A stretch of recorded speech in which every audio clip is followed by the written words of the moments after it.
Yo, what is good everyone? Welcome back to the channel for another shoe review. And right now, you already know what shoe I'm reviewing today because I think this is one of the best looking shoes that we've seen in a long time. Now today we'll be doing my full review on the Craft KYPE PRO. And of course, you might think you have seen this shoe for a while. That's because it was soft launch at the 2024 New York City Marathon. But of course it wasn't available for us to buy then, so there was just a lot of hype surrounding this shoe. And at least in my opinion, I think the hype is well deserved. Let's get into it.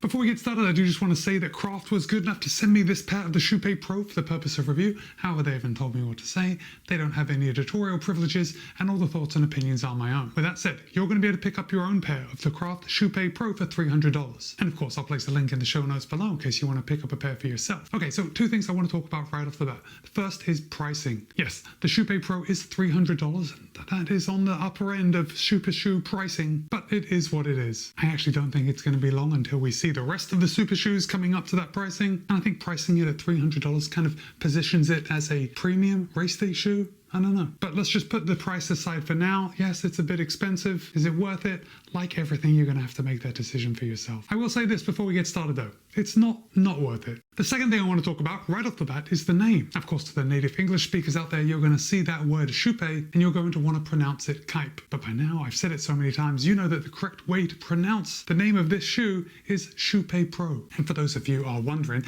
there's a recreational area in Borås, Sweden, and it's called the KYPE Garden. And in that recreational area, there's trails, there's an outdoor gym. It just looks a great place to just hang out and do outdoor activities. And the Craft headquarters is located very close, and that's a place where they go to test their shoes. So if you did want to head on over to Borås, Sweden, go for a run in the KYPE Garden, you might get a sneak peek at one of Craft's upcoming releases. But anyway, back to the KYPE PRO. The KYPE PRO has 40 in the heel, 32 in the forefoot for an 8mm drop. The sample size weighs in at around 7 ounces even, or 198 grams. However, in my size, a US men's size 13, the KYPE PRO tips the scale at 9.2 ounces or 262 grams. So it is right there. It's positioned very well in about the middle line of super shoe weights. But of course, if you are thinking of picking up a pair of the Craft KYPE PRO, you may be considering some other options. And I think if you're looking at the KYPE PRO, you may also be thinking about the Mizuno Wave Rebellion Pro 3. Now, the Wave Rebellion Pro 3 is a more typical super shoe price at $250. The Wave Rebellion Pro 3 has 39.5 in the heel, 35.5 in the forefoot for a 4mm drop, and in my size, tips the scale at 270 grams. So it weighs 8 grams more than my size in the KYPE PRO.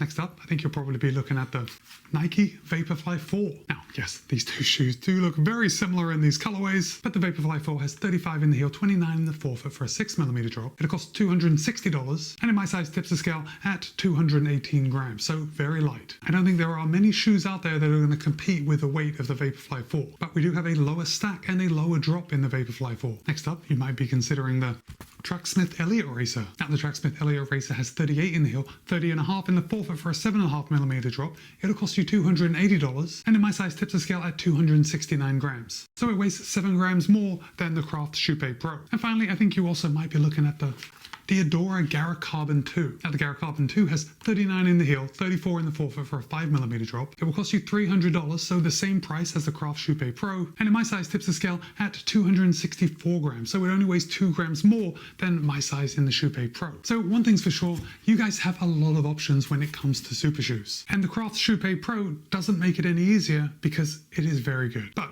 let's start at the top and work our way down, and if I hold that up, oh guys, this is some race day heel collar action right here. There is basically no padding around the heel collar except for this little piece right in the back. It's a little half moon that kind of just hugs the back of your heel. And I actually found it to be extremely comfortable, and I got a good lockdown, which may be surprising to some of you because if I push down on this heel collar on the back, we can see it's quite flexible. Now, there is an additional layer inside just to strengthen that heel collar slightly, but it is still very flexible. Now, of course, if you did experience any heel slip, there is an additional lace loop right here, and that would allow you to do the lace lock method, which would lock that heel into place a little more. But honestly, I didn't have any issues with heel slip in the KYPE PRO. I found it to be very comfortable, which may be surprising, but we'll get to that in a second. But let's talk about this upper. Now, this upper is very light and extremely breathable, and in fact, it's like a screen door. I can see inside the shoe all the way up. Now, this upper is what Craft is calling their aero mesh, and it's quite a coarse material, but of course, that coarseness just gives the upper a little structure around your foot. As far as overlays go,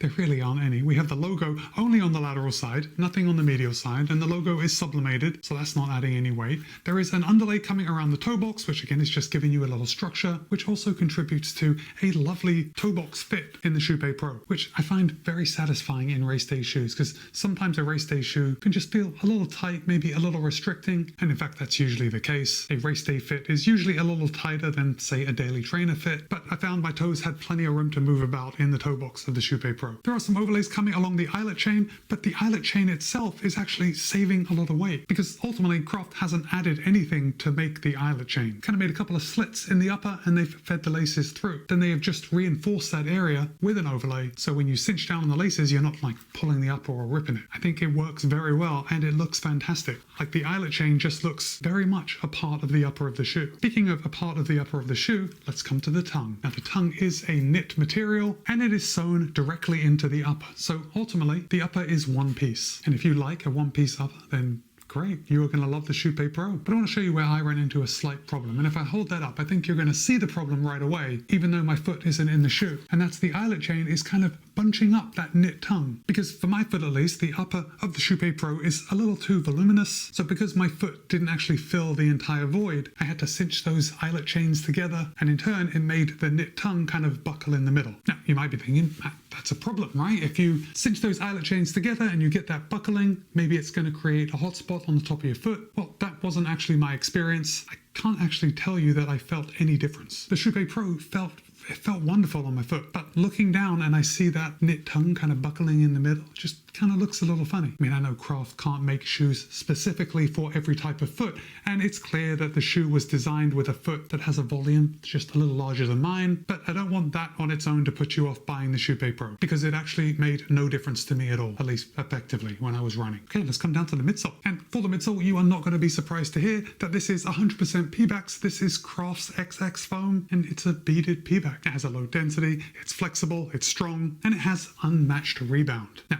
unmatched rebound is actually Craft copy. I don't know if it's unmatched because I haven't tested this shoe in a lab, but I can tell you that the rebound is absolutely phenomenal. Now, sandwiched in between two layers of this XX foam is a carbon fiber plate made by Aris Composites, and you get a great look at the carbon fiber plate by just looking at the bottom of the shoe, because we have this enormous midsole void right here. And I think now that you are seeing this, it's a good place to bring up that Craft has incorporated this heel split design, and that is for improved impact absorption and energy transfer. So like many of you, I think when we land, sometimes we're landing more on our lateral heel edge and then we roll through and off. So because we are landing here and we have this heel split design, the force of the impact is going to be going into this part of the midsole and this side of the carbon fiber plate, and it's just going to contribute to our normal smooth and natural stride, and possibly not throw us off by bending the entire midsole foam and plate to fit our running style. And now that I'm looking at the bottom of this shoe, I can see, yeah, I think the most wear is on like the very edge of the midsole, so that's obviously where I'm touching down first, but I do have some wear on this side too, so I'm not totally off the mark by landing on the back of my heel. And then if I hold this up, you can see it's kind of a wave pattern, and I can see that the dirt comes down to about here, which is basically showing me that I'm getting a lot of compression in that midsole foam, which I'm really happy to see. Now, as you can see, we've got this great outsole rubber on the outsole, a lot of it here on the forefoot, two strategically placed pieces right here on the heel, and Craft has partnered with Vittoria for their outsole rubber. And if you are a cyclist, then you are well acquainted with Vittoria. They're a leader in the cycling tire industry, and actually the tread pattern on this outsole rubber is just like a bike tire. I love it. That's a nice touch. Now, something I do want to bring to your attention is the amount of outsole rubber that we have on our heel. Now, first of all, I do have to say, I am not noticing much wear at all up here on my forefoot. So obviously when I'm running, I am mostly landing back here, and then when I toe off, I am rolling through my forefoot and off, but it's clear from my wear pattern on the rubber and on the foam that I am landing back here, even when I'm running fast. And I know fast is relative, fast for me. And I am a little bit concerned with how much Vittoria outsole rubber we have, because it's just a very small bit right here. And I know Craft is trying to save weight, and that's a balance that all running shoe manufacturers have to overcome, but the outsole rubber doesn't come all the way to the edge. So I am seeing a little bit of wear on this XX foam just on the exterior edge of that outsole rubber. Now, I'm not too concerned because this is a race day shoe, and if you do buy the KYPE PRO, you know, this isn't a shoe that you're going to be taking out and wearing every day. Like, you're going to be saving this for your faster efforts and your racing. So with that in mind, I don't think the wear is really a problem, but I just I am seeing it. In fact, the rubber is holding up quite well. It's just I've got a little bit of grazing on this midsole foam. Let me just hold that up so you can see the Aris carbon fiber plate in there. And then we do have some deeper midsole voids that you can see by this yellow foam. And again, that is just there to allow the foam to expand and of course to save weight. So how does the KYPE Pro ride? Well, I am very happy to tell you that the Craft KYPE Pro rides every bit like a super shoe that you would expect. It rides in a way that when you put it on your foot, it's light, it's snappy, it's responsive, and it makes you want to run fast, right? That is ultimately what we want out of a super shoe. Mostly, the KYPE Pro is fun, and I think it's fun because of everything I just mentioned. It makes you want to run faster. It makes me feel like a fast runner when I put this shoe on my foot. Now, I am a big fan of this colorway. I do like how the red pops,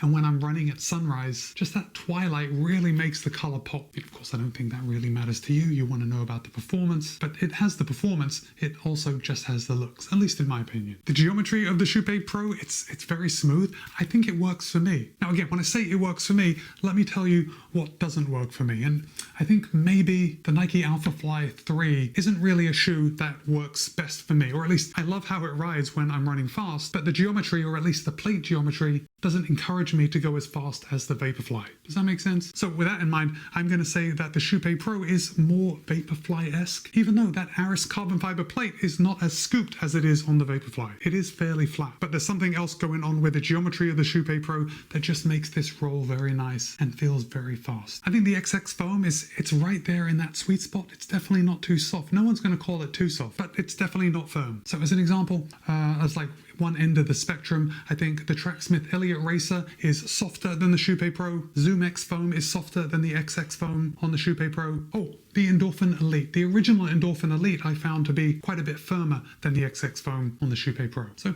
take that for what it's worth. The one area of improvement that I would like to see is just with the upper. I'd like a slightly lower volume upper, at least to fit my foot a little more. But if you have run in the KYPE Pro, I'd love to hear your thoughts on both how it performs and the fit of the upper. Drop a comment and let me know. But for now, it's Matt B. This has been my review of the Craft KYPE Pro. Be kind, be happy, run well. See you in a couple of days.